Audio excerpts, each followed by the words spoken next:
Less than a month after the proclamation of the Republic, this resentment against the Church erupted in violence. Following a riot outside a Royalist club, mobs set fire to half a dozen convents in Madrid. Those were the churches where we had gone to Mass, had our first communion, and been baptized. Yes, the day the convents were burnt was terrible, full of sadness and anguish.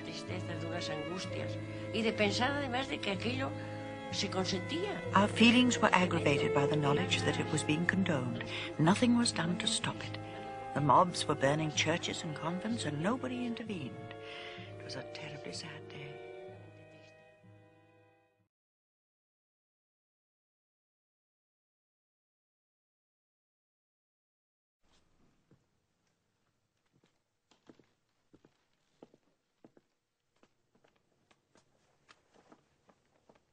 Compañeras, me llamo Concha Liaño y pertenezco como estas dos camaradas a la organización Mujeres Libres.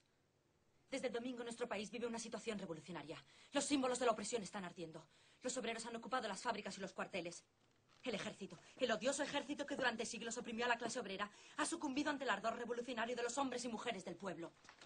España es un ejemplo ante el mundo. Curas y capitalistas huyen a esconderse como ratas ante el sol de la justicia proletaria. Ahora, por fin, el pueblo tiene la palabra. Compañeras,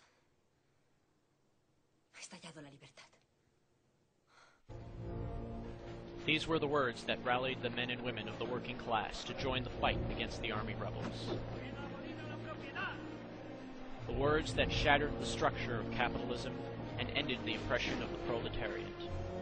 The words that toppled all organizations of authority and put the futures of impoverished workers in their own hands.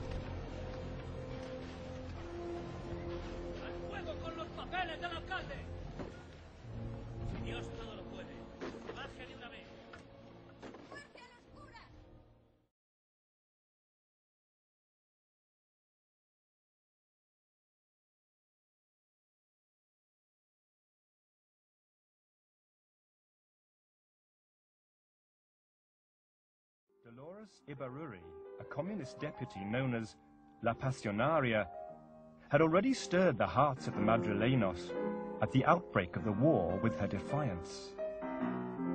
"Resist, resist, resist," she had said. "To your last gasp, to your last drop of blood, resist. Fight with any weapon. Pour boiling water on the traitors. Gouge out their eyes with kitchen knives. Resist. It is better to die on your feet than to live on your knees. No pasarán. They shall not pass."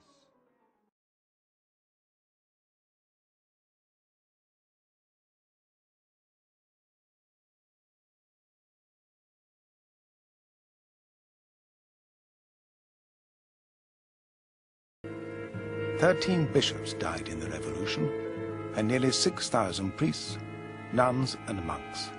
This appalled the religious in what was still nominally a Catholic country. It fueled nationalist propaganda against the godless republic. The tombs of nuns were sacked.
Nago Caballero, whom some call the Spanish Lenin, was the most extreme socialist leader.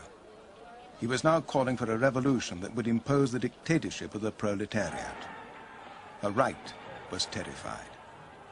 A mere spark could detonate the tension. During the parade, the cry went up that nuns had given poisoned sweets to the children. Crowds broke away and set fire to a convent.